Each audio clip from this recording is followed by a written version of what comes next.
Listo, bueno, vamos a empezar. Básicamente el tema por el cual hoy nos hemos reunido es acerca de qué es lo que debemos hacer cuando un bebé se cae, ¿no? Como ya me presenté con todas ustedes, mami, yo soy la doctora Karen Rivas Ramírez.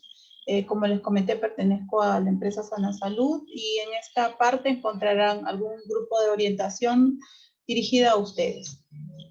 Bueno, para empezar con respecto al tema, es muy importante estos 4 aspectos que ven acá. ¿Cuáles son los puntos claves cuando se cae un bebé? Y lo más importante de inicio es que debemos mantener la tranquilidad. ¿Por qué? Porque al mantener una calma y tranquilidad vamos a poder resolver los problemas y tener las ideas un poco más claras. Explorar. Explorar a qué hago referencia, a que apenas identifiquen la caída de su pequeño, hay que verificar en él todos los signos de caída, ¿no? Coloración roja, hematomas, escoriaciones, cortes, ¿ok? Vigilancia, una vigilancia estricta desde ocurrida el evento para poder identificar los signos de alarma y todo aquello que nos llame la atención para poder acudir rápidamente a una emergencia. Y monitorizar todo aquello que debemos identificar en el transcurso de las 24 horas, que son las primeras horas claves cuando un niño se cae, ¿ok? Entonces, empecemos. ¿Qué debemos hacer en casa cuando identificamos la caída? Entonces, como les expliqué, ¿no? Vamos a explorar y observar. Examinaremos a nuestros niños en todo su cuerpo, desde la cabeza a los pies, para identificar el lugar donde fue la caída. Obviamente ustedes van a identificar de acuerdo al mecanismo de caída. Si es que se cayó de las escaleras, si es que se cayó de la cama, de la silla o de algún otro juego o que esté realizando al aire libre el pequeño. Si es que identificamos algún tipo de hematoma, claro, a nivel de miembros inferiores, de cabeza, lo primero que tienen que hacer es aplicar compresas frías. Si nosotros identificamos que la caída fue pequeña, quizás de su misma altura, y nuestro pequeño está despierto, activo, juega, observamos y vigilamos durante 24 horas todos los signos de alarma, que más adelante les voy a explicar. Entonces, durante las 24 horas, como siempre les digo a las mamás, son las primeras 24 horas más importantes, ¿no? ¿Qué hago si es que no hay ningún criterio de alarma en mi pequeño? Lo voy a tener en casa, en un ambiente tranquilo, bajo la supervisión de un adulto. ¿Esto qué significa? Muchas veces las mamitas, cuando hay una caída, no sé, está jugando y se tropezó y tuvo una pequeña caída y que no tiene ningún signo de alarma, lo primero que hacen es, al tratar de querer calmarlo, le ofrecen el televisor, la computadora, la tablet, el celular. Entonces, lo que tienen que hacer no es eso, sino tratar de calmarlo quizás con otro tipo de juego y tenerlo en un ambiente tranquilo, ¿ok? Si el niño tiene sueño, es normal. Si se cayó, va a empezar a llorar tanto que va a querer dormir, ¿ok? Si es que ustedes identifican que su pequeño los reconoce, si es que son grandes, están despiertos, activos y después quieren dormir, déjenlos dormir. Pero van a estar monitorizándolos en promedio cada 4 horas para observar cómo responden, ¿no? Lo despiertan, le dicen, no sé, Juancito, ¿cómo estás? ¿Cómo te sientes? Le dices bien, me siento bien, si es que ya él habla, si es que se relaciona, o lo ven tranquilo, entonces lo dejan descansar. Pero si no le identifican algún otro signo de alarma que les voy a explicar después, vamos a acudir inmediatamente a una emergencia. Hay que vigilar el comportamiento del niño, ¿no? Todas las mamis son las que conocen cómo actúan sus pequeños. Si es que ustedes ven que el niño está demasiado irritable, quejumbroso, que no calma con absolutamente nada, es un signo de alarma. Si es que hay dolor, molestias propias de la caída o de la contusión leve, podemos administrarle paracetamol o ibuprofeno a las dosis que a veces ya sabemos las mamitas, ¿no? Sobre todo en la presentación en gotas del paracetamol. Si es que transcurren 2 horas y no hay vómitos, está tranquilo, ya despertó, está activo, está como siempre, le ofrecen líquidos en poca cantidad y luego van progresando a una dieta blanda, ¿no? Para que luego vuelva a su dieta habitual. ¿no? ¿Para qué? Para que ustedes vigilen cualquier otro signo de alarma. Entonces, ¿cuándo acudo a la emergencia? Nosotros debemos acudir a la emergencia, sobre todo si es que tenemos bebés y que se caen menores de 6 meses. Ustedes saben que los menores de 6 meses se pueden caer por algún tipo de accidente. A veces las mamitas están dando de lactar y se quedan dormiditas y a veces se les puede caer del brazo, ¿no? Entonces, eso suele pasar. Entonces, como generalmente los bebés de 6 meses tienen estructuras óseas más blandas, a veces es importante estar vigilantes con eso. ¿Cuáles son los otros signos de alarma? Niños que inmediatamente después de la caída hayan tenido pérdida de conciencia. Esto es un signo muy importante que ustedes tienen que identificar durante la exploración. Si mi niño se cayó y pierde la conciencia, debo acudir inmediatamente a la emergencia, ¿ok? Si mi niño vomita de forma explosiva o en múltiples veces, también debo acudir a la emergencia. Puede pasar que puede presentar un pequeño vómito una sola vez, pero si es que esto no se vuelve a repetir, debemos estar tranquilos, pero si es muy persistente o es explosivo, debemos ir a la emergencia. Ahora, el otro signo de alarma es un llanto inconsolable. Entonces, el llanto inconsolable, ¿qué quiere decir? Que el niño no se consuela con nada. A veces las mamitas de bebés chiquitos les dan de lactar, los hacen jugar, y los niños no se calman con nada. Obviamente, eso es un signo de alarma que hay que estar muy vigilantes. ¿Ok? El otro signo de alarma es el comportamiento extraño, sobre todo cuando tenemos niños de 3 a 5 años o más, que ya se relacionan, son activos, ustedes los conocen. Entonces, si es que ellos tienen llanto inconsolable, comportamiento extraño, deben de acudir a la emergencia. Si hay movimientos raros, si ven alteración en la marcha, en movimientos oculares, en características de la carita, también. En el caso de otras lesiones en otras partes del cuerpo de los niños, si es que hay heridas tipo cortes, heridas abiertas que requieran sutura, también debemos acudir a la emergencia. Existen otros signos de alarma también. Por ejemplo, si es que su niño se cae, inicialmente está tranquilo, está despierto y aparentemente no ha presentado un signo de alarma dentro de las 2 a 4 horas de producido el trauma, y el niño vuelve a vomitar, debemos reacudir a la emergencia si es que fuimos una primera vez. Si es que el niño es más grande y le refiere dolor de cabeza que va intensificándose y es progresivo, debemos acudir a la emergencia. Obviamente, si se presenta convulsiones, hay que acudir a la emergencia.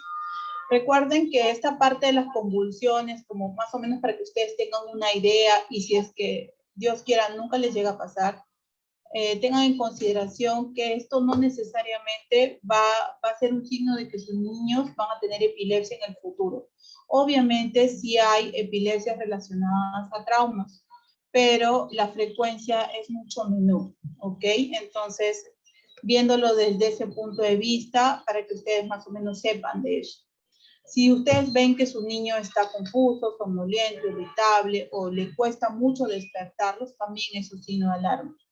Como les expliqué, ¿no? Movimientos anormales, debilidad, hormigueo, ellos dicen que no sienten las piernitas, tienen dificultad para caminar, caminan como borrachito, no hablan bien, o les dice mamá, veo borroso, no veo bien, también, o ven las pupilas que están de diferente tamaño, inmediatamente hay que acudir a la emergencia. Si ustedes ven que inmediatamente después de una caída evidencian salida de líquido o sangre a través de la nariz o el oído, eso es un signo de emergencia para poder acudir, ¿ok? Ahora, recuerden, y esto es muy importante, ¿no? Que ustedes sepan, que ustedes saben que los niños son muy propensos a las caídas en todas las etapas de su vida. Y generalmente las caídas que ocasionan golpes en la cabeza, en su mayoría van a ser leves. Entonces, porque son muy pocos los casos que observamos pues caídas de más altura, ¿no? Debemos saber que mientras más alto sea la caída, obviamente las consecuencias en los niños va a ser mayor, pero como los niños siempre están bajo la supervisión de un adulto, sobre todo en los menores de 2 años, es importante que sepan que en ellos, cuando las caídas son de su propia altura o quizás de un mueble pequeño, las consecuencias no son muy graves. Lo que necesitamos básicamente es observación.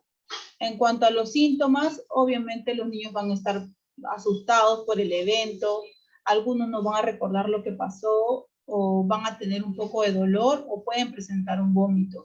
Si es que esto no es repetitivo o progresivo, recordemos que la caída puede ocasionar esto. Cuando acudan a la emergencia, a veces los papás tienen la idea de que debemos sacar inmediatamente una tomografía o una radiografía. Eso nosotros lo realizamos en base a una valoración clínica, ¿ok? Cuando existen signos de alarma que nos hacen a nosotros pensar en que puede haber algo más, ¿ok? En base a los signos de alarma que ustedes nos van a expresar, en base a lo que vamos a identificar en sus pequeños, ¿ok? Y en base a los mecanismos de cómo se cayó el pequeño y la edad del paciente. Recuerden que el sacarse una tomografía, y lo que siempre le digo a los papás, es como sacarse casi 300 radiografías. Y estoy segura que ninguno de ustedes a la edad que tienen más de 10 radiografías en su haber. Y eso es muy, muy importante, ¿ok? Sobre todo en el futuro cercano de sus hijos, ¿no? Para su actividad reproductiva cuando sean adultos, tanto niños como niñas, para la exacerbación de alguna enfermedad que pueda desencadenar la radiación excesiva, ¿ok? Entonces, eso hay que tenerlo muy en cuenta. Se entiende siempre la preocupación de los padres, el hecho de que tengan muchos temores, miedos a la caída, pero hay tanto que se ha estudiado de este tipo de patología que ya tenemos claro cuáles son los signos de alarma y qué debemos identificar en los pacientes para poder tomar en cuenta el tipo de exámenes que se deben de solicitar. Mientras tengamos papás responsables, papás que estén pendientes, que me vigilen estrictamente los signos de alarma, yo voy a tener un niño salvaguardado y que van a identificar prontamente cualquier signo de alarma para poder actuar rápidamente. Ahora, ¿cómo evitar las caídas? Y eso es lo que quiero que por favor tomen mucho en consideración. Obviamente todo esto va a depender del mecanismo y cómo se desarrolle el niño, la edad que tenga el niño. Como siempre les he repetido a los padres y casi siempre yo que trabajo en el instituto y la patología que más vemos son las caídas porque a nosotros somos los que vemos ese tipo de pacientes a nivel nacional. Entonces, el andador es la causa más frecuente de caídas que pueden ocasionar traumatismos en los niños, ¿ok? El andador está contraindicado en los bebés. Yo sé que es una herramienta útil para las mamás, que les va a permitir que ellas puedan hacer sus cosas de forma normal, que creen que los pequeños van a caminar con mucha rapidez. Pues le digo que no, mami, ¿ok? Entonces, el andador está completamente prohibido, no está recomendado su uso.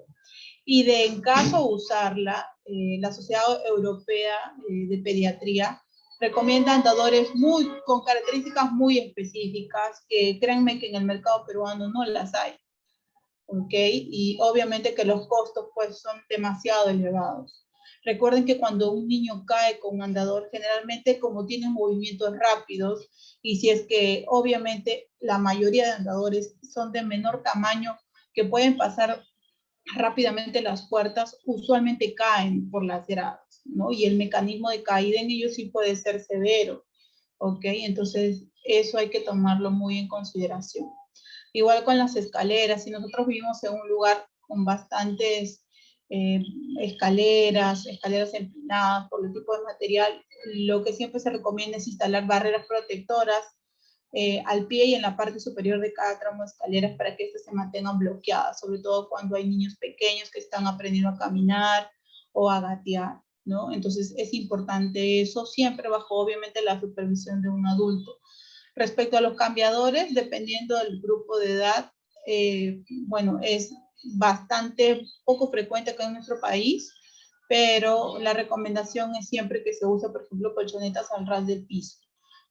Cuando son bebitos pues menores de 5 meses, que todavía no tienen la capacidad de voltearse sobre su propio eje, el riesgo es mucho menor porque solamente se basa en la manipulación de la mamá o el papá.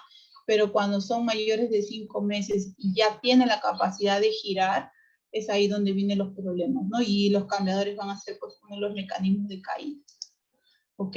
Las ventanas, todas las personas, no sé, que vivan en departamentos, en pisos altos, eviten por favor tener muebles cercanos a las ventanas donde los niños puedan treparse y esto pueda generar caída. Créanme que a veces en el momento menos pensado, con el menor tiempo posible, los niños lo hacen. O sea, no es que ellos tengan la intencionalidad, sino que los niños están descubriendo el mundo, los niños si ustedes se dan cuenta, quieren conocer de qué están hechas las cosas, quieren palpar, quieren oler, preguntan, quieren saber qué es. Entonces, evitemos eso, ¿no? Evitemos este tipo de situaciones poniéndole barreras de protección o evitando, por ejemplo, tener la cama cerca a las ventanas, poner muebles cercanos a las ventanas y obviamente poner barreras de protección. Igual para los muebles. En este tiempo, en este año nada más, he tenido casi 5 accidentes en niños a quienes le ha caído el mueble del televisor, les ha caído el televisor, les ha caído el mueble de las repisas donde ponen los cuadros. ¿Por qué? Porque o no están fijos o no están pegados a la pared o este tipo de cosas, ¿no? Entonces, ¿por qué? Como les digo, porque los niños van a querer subir, van a querer tocar, de repente en la parte más alta hay algo que les llame la atención, entonces esto es muy importante, ¿no? Que estos estén sujetados a la pared. Algunas consideraciones que más o menos quiero que ustedes entiendan y sepan para saber y conocer qué cosas valoramos los pediatras cuando un niño llega a la emergencia por una caída. Entonces, el peso, por ejemplo, si a medida que van creciendo los niños van a tener un mayor peso. Entonces, al tener mayor peso, la intensidad del impacto es mayor. Obviamente va a depender del mecanismo de cómo se cae. Pueden caerse como caída libre, de su propia altura, del mueble, de la cama. La velocidad del impacto. A mayor altura, mayor velocidad de impacto. Hay estudios que nos dicen que caídas de más de 2 metros pueden generar traumatismos moderados a severos, ¿no? Por eso es importante eso también. Por eso cuando apenas llegan los papás le preguntamos cómo fue la caída, de dónde fue la caída, cuántos metros tiene, ¿no? Eso es importante. Ahora, es importante que también sepas que los bebés tienen una capacidad de reparación ósea muy importante. ¿Qué quiere decir eso? En el caso, por ejemplo, evidenciemos una fractura en los niños, que puede pasar. Hemos tenido niños que han llegado a la emergencia, que se han caído de su propia altura, cuando son pequeñitos, por ejemplo, que se han caído de su propia altura o se han caído de la cama y han presentado algún signo de alarma como que han perdido la conciencia por unos minutos. Entonces, han tenido unas fracturas lineales. ¿Qué son fracturas lineales? Que son fracturas a nivel del hueso. Entonces, lo que hacemos en la emergencia es básicamente observarlo por 12, 24 horas, ¿no? Y si no presentan ningún signo de alarma, van a casa. O sea, el hecho de que evidencien fractura en algún caso no significa que los van a operar, les van a hacer una cirugía extrema o algo más, ¿no? Entonces, es eso. Y lo más importante es que ustedes identifiquen todos los signos de alarma que ya les expliqué, ¿ok? Lo otro, bueno, esto es para, ya más o menos hemos concluido con el tema relacionado. Entonces, lo que vamos ahora es con las consultas relacionadas al tema.